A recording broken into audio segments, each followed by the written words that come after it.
सरकार का कोई नुमाइंदा नहीं आ रहा जो है ये मुआवजा दिया जाए, जैसे कम से कम सफेद चादर जैसे होती है। प्रयास करूंगा कि चीफ मिनिस्टर को वही इस बात के लिए मजबूर किया जाए। और मैं तो देख के हैरान रह गई कि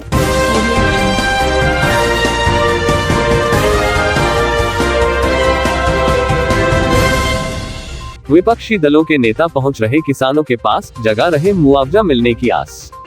शुक्रवार शाम को हुई ओलावृष्टि से चरखी दादरी जिले के बाढ़ा क्षेत्र के कई गांवों में फसलें बर्बाद हो गई हैं। बिजाई से लेकर सिंचाई तक व खाद से लेकर बीज तक का पूरा खर्चा व मेहनत लगने के बाद अंतिम समय में इस प्रकार फसलों के बर्बाद हो जाने के बाद किसान बेहद हताश व निराश है। मौसम की मार का शिकार हुए किसानों को कुछ नहीं सूझ रहा कि वे करे तो क्या करे। ऐसे में किसान मदद के लिए सरकार की ओर टकटकी लगाए हुए हैं कि विपदा की इस घड़ी में सरकार ही उनकी कुछ सहायता कर दे तो कुछ गुजारा हो जाए। वहीं बीते खरीफ सीजन के दौरान जिस प्रकार फसलों में नुकसान होने के बावजूद बाढ़ा क्षेत्र के किसानों को मुआवजा नहीं मिला, उसको देखते हुए किसानों के मन में कहीं ना कहीं इस बात की शंका भी है कि फसलों में नुकसान होने के बाद भी सरकार की ओर से मुआवजे के रूप में सहायता मिल भी पाएगी या नहीं। लेकिन ओलावृष्टि के 48 घंटों के दौरान जिस प्रकार विपक्ष के नेताओं ने बाढ़ा क्षेत्र के ओलावृष्टि से प्रभावित किसानों के बीच पहुंचकर उन्हें सांत्वना देते हुए उनका मुद्दा विधानसभा में उठाकर मुआवजा दिलाने की बात कही गई है, उसके बाद किसानों को मुआवजा मिलने की कुछ तसल्ली अवश्य मिली है।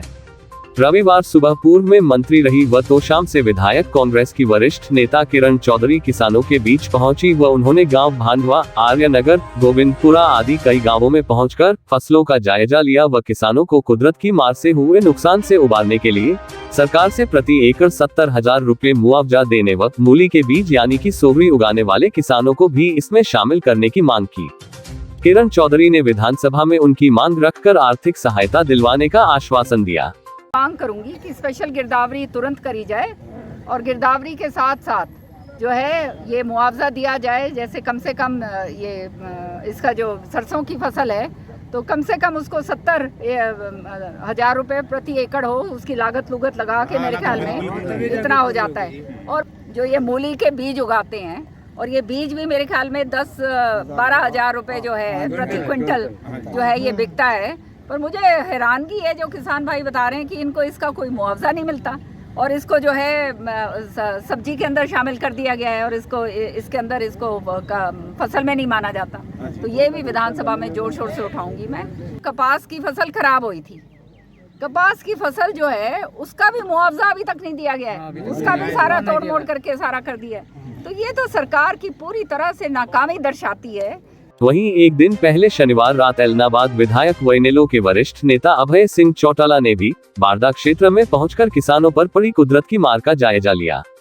उन्होंने सरकार पर निशाना साधते हुए कहा कि सरकार किसानों के मुद्दे सुनना नहीं चाहती, लेकिन उन्होंने ओलावृष्टि के तुरंत बाद कॉलिंग अटेंशन लगा दी है। वे विधानसभा में किसानों के लिए मुआवजे का मुद्दा उठाकर सरकार से जवाब मांगेंगे। मैंने जैसे ही रात को ओलावृष्टि हुई है ये मुझे जानकारी मिली तो मैंने सुबह ही अपने ऑफिस में कहा वे इसके लिए कॉलिंग अटेंशन लगा दो। सरकार वैसे तो सुनती नहीं जी, लेकिन कॉलिंग अटेंशन दी होती है तो उसमें सरकार को कहीं ना कहीं मजबूर होना पड़ता है। तो मैंने इनसे गाँव की लिस्ट मांग ली, कल लिस्ट मुझे मिल जाएगी।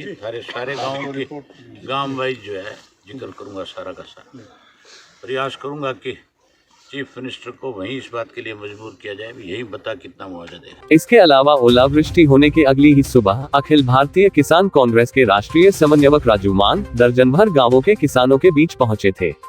उन्होंने ओलावृष्टि से प्रभावित फसलों का जायजा लेने के बाद सरकार व प्रशासन से स्पेशल गिरदावरी करवाकर सरकार से किसानों की सुध लेकर उन्हें आर्थिक सहायता देने की मांग की थी, ताकि अपनी फसलें बर्बाद होने के बाद अन्नदाता को जो सदमा लगा है उससे उभरा जा सके। वहीं किसान संगठनों द्वारा भी स्पेशल गिरदावरी करवाकर मुआवजे की मांग की गई है।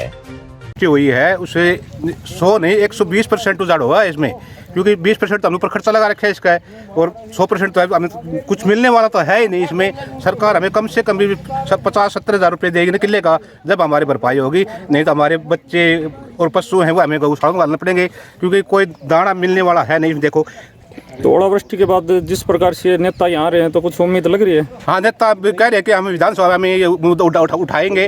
पहले भी 2015 में भी होया था, और जब भी सरकार का कोई नुमाइंदा नहीं आ रहा जी। हाँ, अभी तक सरकार का कोई नहीं आया है। विपक्ष वाले हैं वो गांव में घूम रहे हैं, किसानों की हौसला अफजाई कर रहे हैं, लेकिन अब देखने वाली बात यह है कि सरकार द्वारा विपक्षी दलों के नेताओं व किसान संगठनों की मांग पर गौर फरमाकर किसानों की सुध लेकर नुकसान की भरपाई की जाती है, या फिर किसान स्वयं ही आर्थिक नुकसान उठाकर प्राकृतिक आपदा को झेलने को मजबूर होंगे। प्रज्ञा न्यूज वर्क 24 मीडिया के लिए बाढ़ा से संदीप श्योरान की रिपोर्ट।